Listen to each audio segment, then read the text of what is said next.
Bom, um outro trabalho, na verdade, esse aqui foi o trabalho de conclusão de curso do Luiz Henrique, tá?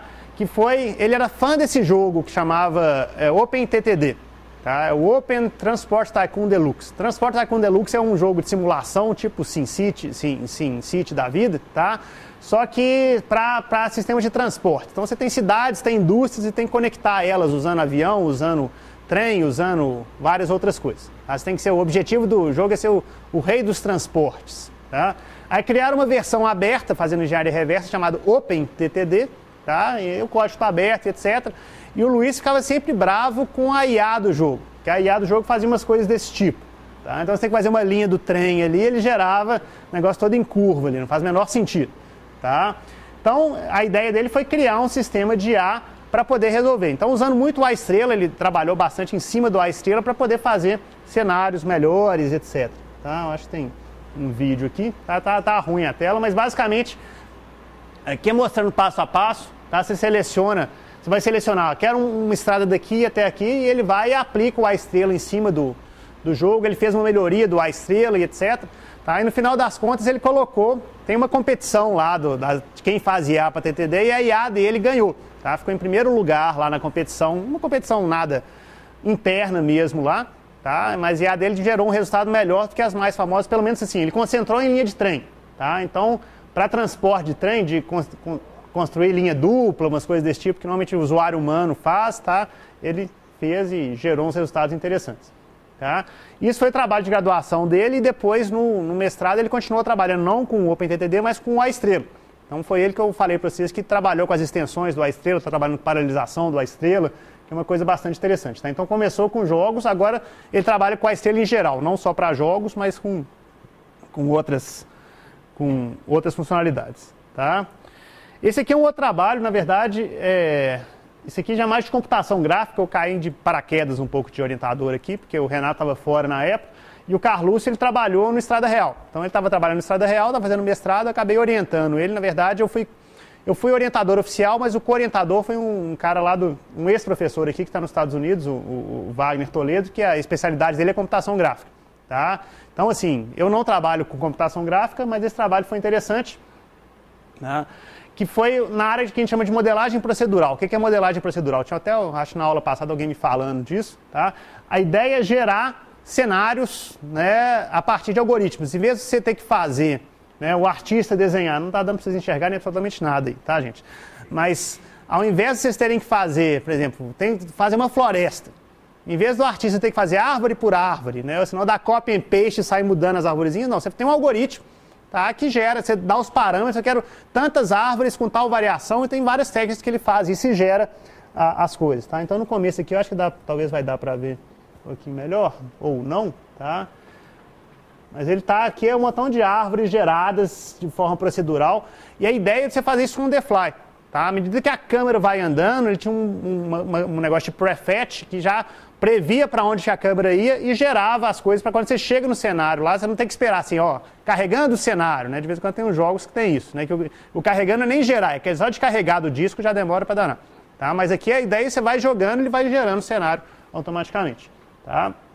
Então foi um trabalho de mestrado dele, e ele fez uma nova metodologia para isso, deu uns resultados bastante legais aí. Tá? Bom, então o que mais?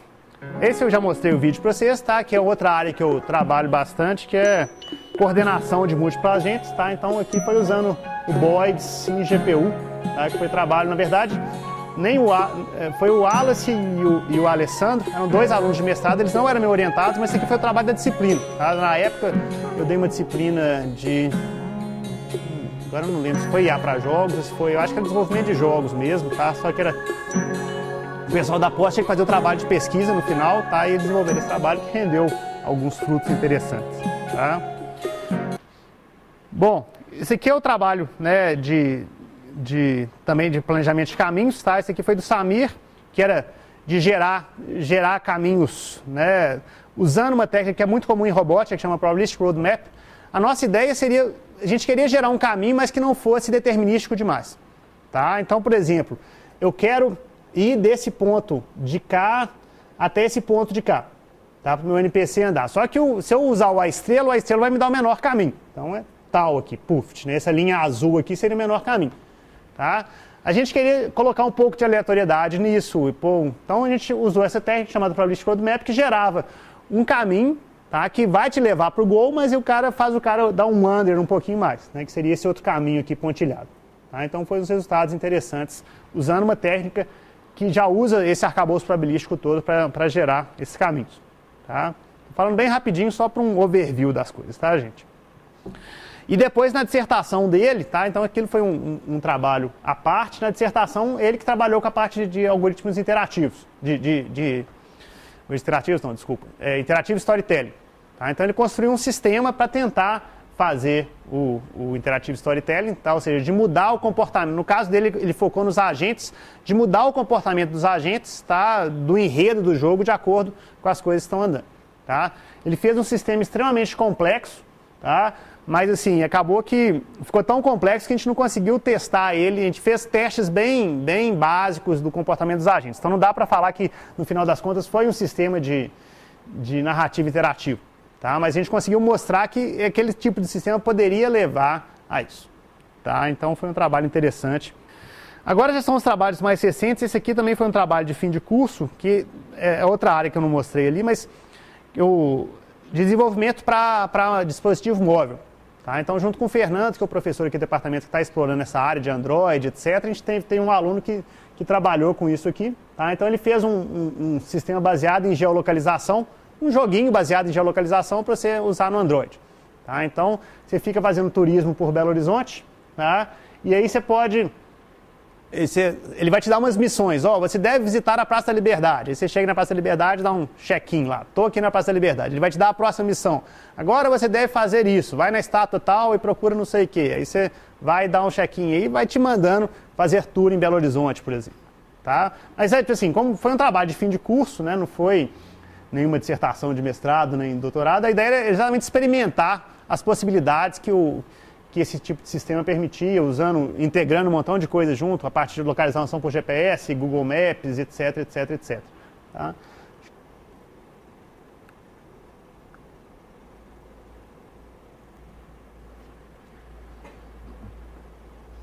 No que ele vai mostrando, tá? Você pode, né, que é usando o emulador do Android, tá? Mas funcionou, testamos no celular com Android, funcionou bonitinho, tá?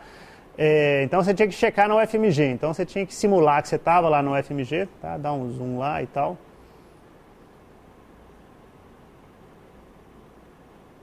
Então, de novo, usando toda a funcionalidade de mapas e de geolocalização, etc. Tá? No caso, ele estava perto da Praça da Liberdade.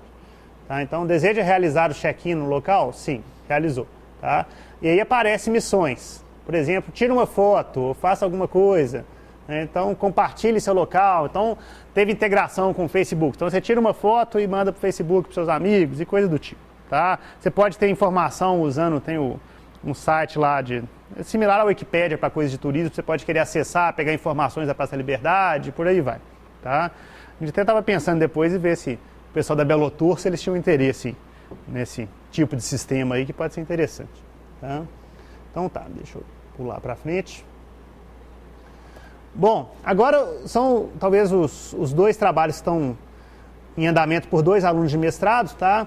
Um é na área de Player Modeling, como eu falei para vocês, o Marlos é um aluno de mestrado, está trabalhando nessa área. E a ideia é exatamente caracterizar e modelar jogadores de forma, entre outras coisas, desenvolver uma IA melhor e mais adaptável, tá? Então, você analisando, por exemplo, como é que um jogador de RTS joga, você consegue ver a preferência dele. Determinado cara tem preferência por ouro, determinado no Civilization 4, por exemplo. O cara tem preferência por cultura e etc. Então, tentar investigar isso, determinar se o cara consegue, se a gente consegue investigar esse tipo de coisa, determinar esse tipo de coisa, tá, para poder gerar IAs adaptáveis. Então, a gente está trabalhando com isso, tá, especificamente no Civilization 4. E um outro trabalho, que esse é o do Eduardo Fantini, tá, que é na área de coordenação de múltiplos agentes em jogos. Tá? Então, esse aqui é um protótipozinho de usar o algoritmo de leilão para alocação de tarefa. Então, cada tanque tem que escolher qual tanque inimigo que ele vai atacar. Tá? Então, tem todo um mecanismo de alocação de tarefa aí, tá, baseado em leilão, que eu vou e escolho. Tá? Então, eu pego o cara está mais distante, o cara está mais fraco, depende da minha munição, etc. Tem as coisas que eu decido onde que eu vou. tá? Isso aqui é usando um softwarezinho que chama Robocode, que você consegue simular isso aí, tá? Mas a ideia, agora ele está implementando essas coisas no Counter-Strike, tá? Então a ideia no Counter-Strike é eu poder, né, montar uma equipe, alocar tarefa. Você vai, sei lá, desarmar a bomba, enquanto você outro vai combater o inimigo de acordo com as características. Esse aqui é o outro trabalho em andamento, estava esquecendo do Flávio. O Flávio é meu co-orientado, ele é orientado da Raquel, tá? E ele está trabalhando com questões de acessibilidade, né? Como eu falei para vocês, ou seja, ele fez um estudo grande sobre pessoas com deficiência auditiva, tá? Então, elas jogam jogos, sim, não, tá? O que atrapalha, o que não atrapalha. E ele está tentando fazer um sistema, isso aqui não é o sistema dele não, tá, gente? É só um exemplo, tá?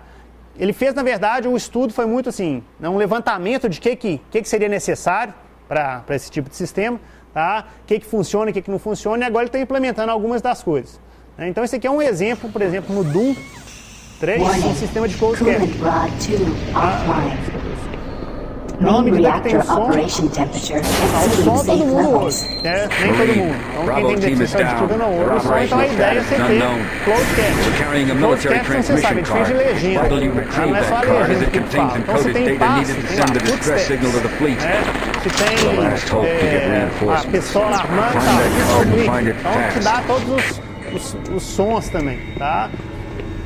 Uma das coisas que o Flávio tem trabalhado é uma área que chama sinestesia, que é exatamente você tentar substituir o som por dicas de outra forma, dicas visuais. Então, por exemplo, você está andando, tem um personagem andando, tem os passos do personagem, tá? Pode ser que seja importante, né? Você está andando num jogo, se ouvir passo atrás, você já fica esperto, né?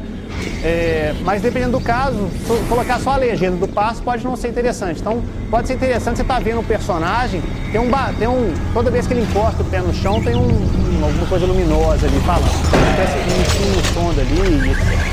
Então, ele tem estudado bastante coisa relacionada com isso. Pode trabalho com andamento. Bom, dúvidas, questões? Esse aqui foi só uma propaganda final, tá, dos trabalhos. Então, quem tiver interesse, tá, gente? Quem tiver interesse em trabalhar nessas áreas, pode mandar e-mail, procurar e etc, que nós estamos por aí desenvolvendo trabalho disso aí, tá?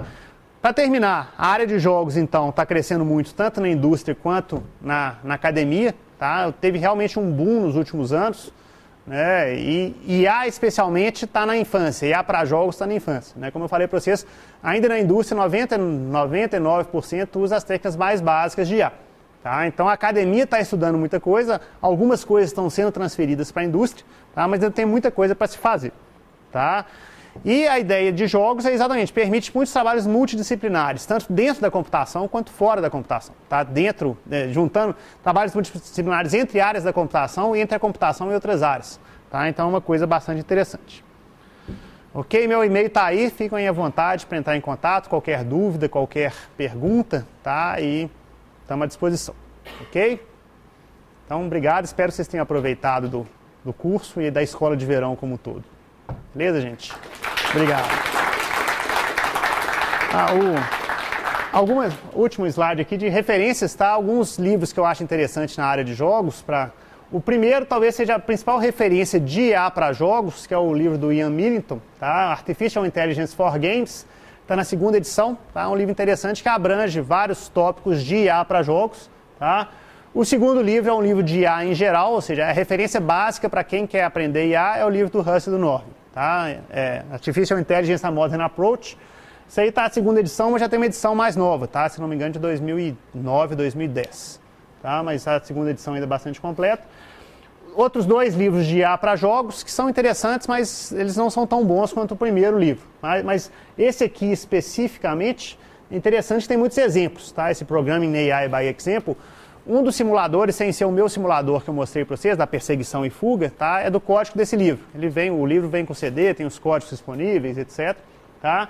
E além disso, tem uma série chamada AI Programming Gems, que são livros, tá? Com coletânea de artigos da área de IA, mas alguns bem básicos, mais de tutorial mesmo, outros já mais avançados, são interessantes. E além disso, na área, né, como eu falei, vários artigos e teses que abordam essas coisas. Ok? Beleza, gente. Então, obrigado mais uma vez aí. E aproveitem o amanhã ainda, né, o último dia da semana do festival de Escola de Verão em Computação. Tá? Tem outro nome. Ok? Obrigado, gente.